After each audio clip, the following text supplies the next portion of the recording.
Spirituality is not everyone's cup of tea. A person has to have a lot of Purva Janma Sukrut uh, to be spiritual. He needs to have past life good deeds or even this life good deeds basically to become spiritual.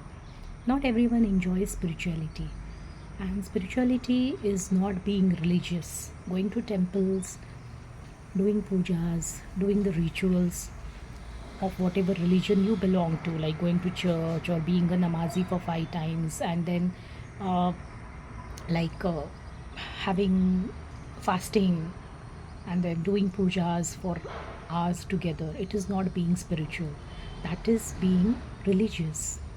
Okay, no doubt devotion or being religious leads you to the spiritual path, but being spiritual is trying to find the higher dimensions of life. It is trying to um, make sense to whatever uh, is going on in your life. Spirituality is connecting with the higher spirit, that is God, and knowing that who you are is spirituality. These days, there is a fashion or a fad everywhere that people tend to mm, it's a fad that you go to some ashram and you follow some guru, you follow some devotional practices, and that is called being spiritual. But actually, being spiritual is, it only happens with someone's grace. There was a myth that when a person goes through a lot of personal setbacks, or who has encountered a lot of bad fate in his early ages of life, becomes spiritual. But then, isn't the world full of miseries? There is misery everywhere. The poor is suffering, the rich is suffering, the healthy is suffering, the non-healthy is suffering. Somebody is suffering because of his mind, somebody is suffering because of his body. So suffering is plenty, but then only few turn inwards, or very few turn even religious or even towards God. This is because spirituality is not everyone's cup of tea. You need to have special characteristics to become spiritual.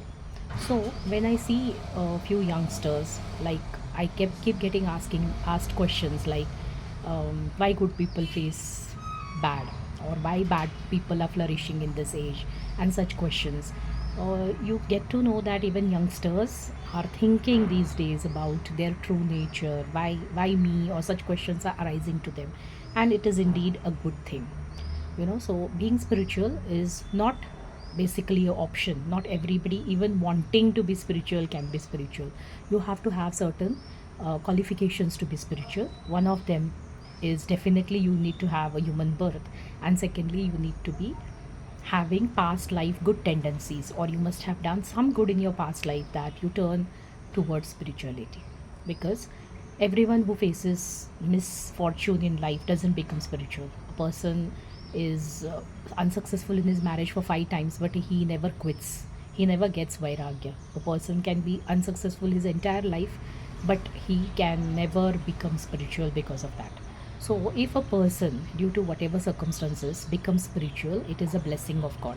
Like, for example, Gautam Buddha, when he saw only once a dead body, a old man, a deceased person, he turned inwards, he became spiritual, and he attained his nirvana.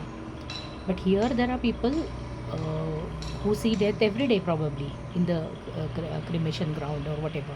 But that doesn't make them spiritual because they don't have the qualification. So this myth needs to be removed from the mind that spirituality is for those who have failed in life.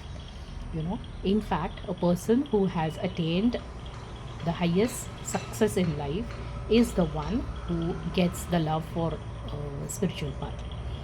So when youngsters show interest in these things, it is really a pleasure to see them, because at a very young age they are showing that they have possibilities of higher dimensions in life.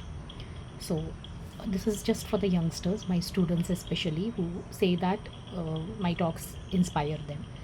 So, being spiritual is finding the answers to your questions, and the best place to get answers to your questions definitely is going to be our old scriptures, the rishis, our old traditions, our mythology in the past, or our rich cultural heritage from where India has come. from all the ancient times where India has come, has all the answers in them.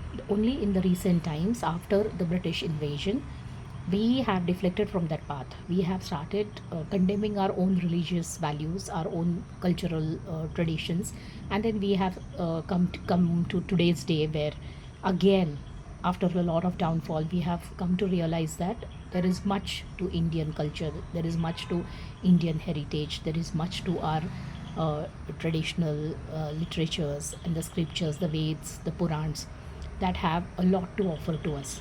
So when a person or a child or a teenager, or as to say my students, or people in their early 20s, or say late teens, when they start finding answers, there is nothing better to turn to than our ancient literature, that is our Purans or Vedas.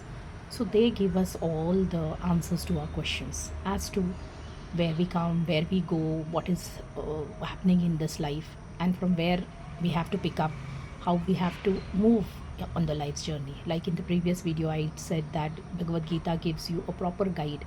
Not only Bhagavad Gita, all our ancient scriptures give us wonderful, wonderful guidelines as to how to proceed on the journey of life. And believe me, being spirituality has got nothing to do with giving up on life, living a normal mundane life, or being totally smug face, not enjoying the little pleasures of life. It has got nothing to do with that.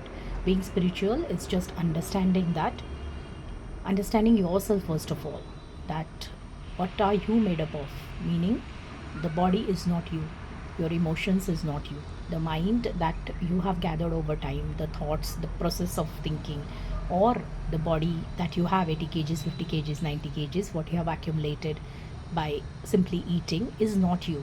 But just like some people identify themselves with their house, a big house, that means I am very big, or I have a car, and that means that a dent on the car is going to hurt me so much that the car becomes me, something of that kind. So they have this tendency that the car is me, and the same way people are identifying with their bodies, the body is me.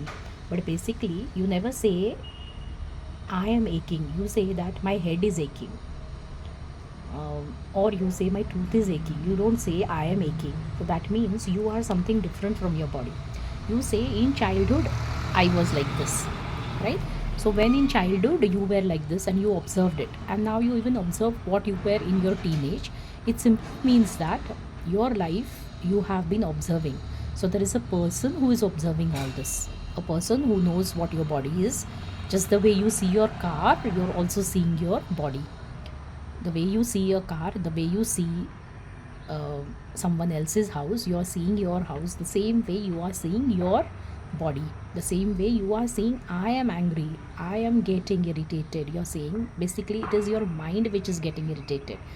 It is a wrong way of saying I am irritated or I am getting angry. It is your emotions and thoughts, your mind is getting angry. Basically you are something different from this entire body, or this entire mind, or this entire ego. Even your ego, your thinking process, you are different from that, you are something away from that.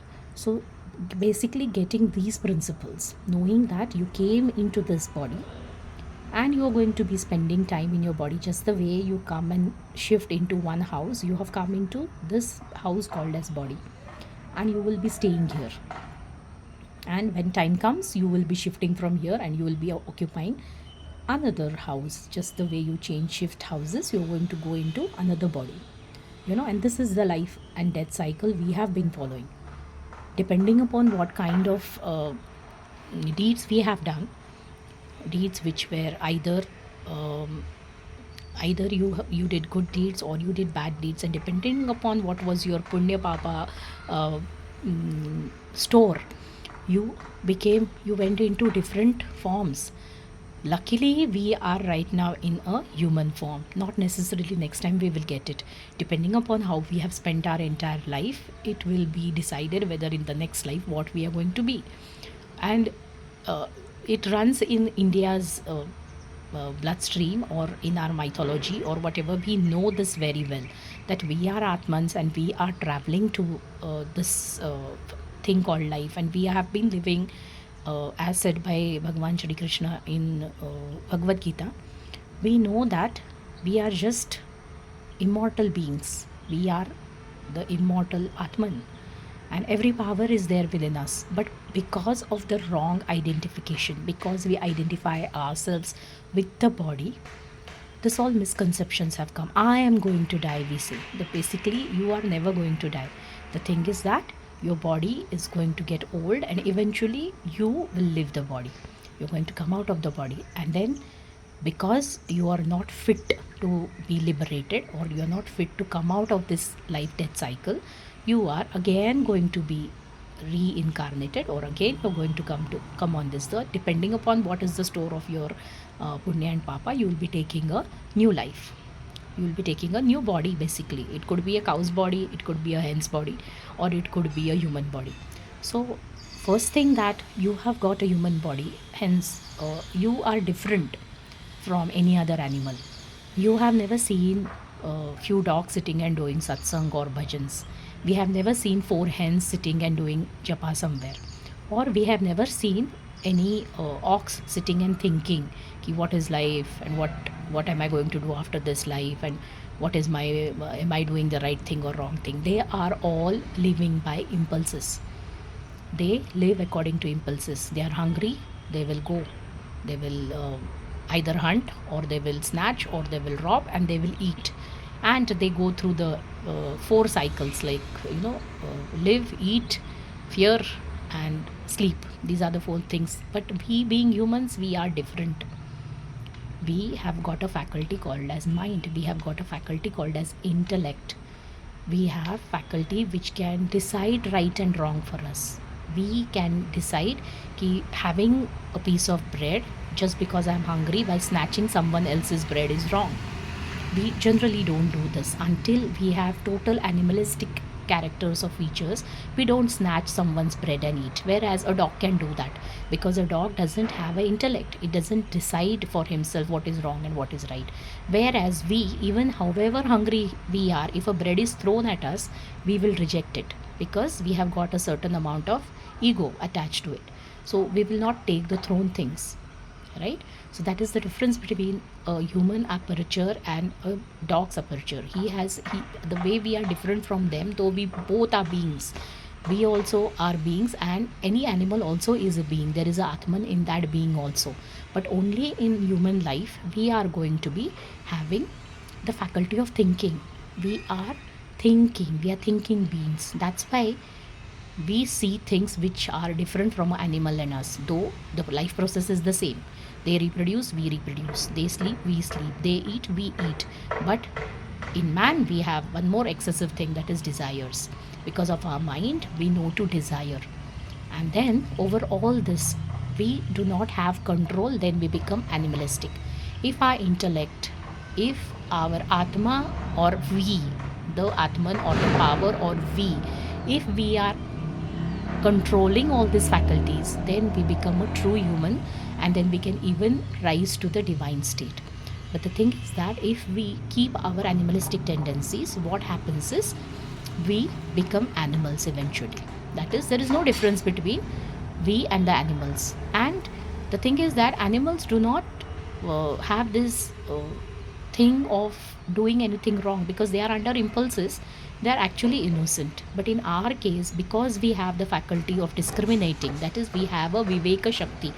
That Vivek Shakti means we are able to discriminate between right and wrong. And then in spite of this, if we choose wrong over right, it proves that we are not fit to have a human body. We rather be animals only. In such case, it is better we be animals only in our next life, because we have not used our intellect for anything good. Correct? So this is the reason we are very lucky to have a human body. Okay, and then by having human body, this is qualifying us for a higher life, that is spiritual life. So the first qualification of becoming spiritual, that is having a human body, we have qualified by default. We have become humans, and that has qualified us for becoming a spiritual being. that has qualified us to become spiritual, and that is indeed a great blessing. We have blessed ourselves by taking a human birth. By doing the right things, we have got the human birth, and now we qualify for becoming spiritual. And by being spiritual, we can even come out of the cycles of birth and death. The other option is you get swayed by the desires that you cultivate in your mind, and your entire life is then taken over by the desires. And then what happens is you are stuck into the life cycles. You are stuck into the life death cycles over and over again. Multiple lives, multiple deaths is what you will be destined to. So, today we have just spoken about what is spirituality and for whom it is. And the first qualification, that is human birth, we have qualified by getting a human birth. So, I hope you people do find inspiration in whatever I am saying, especially my youngster friends who have requested me, my student community who has requested me to keep posting such videos. I'm doing this for you. So please share, subscribe, and like. If you like these videos, I will continue posting them. It is just for you people.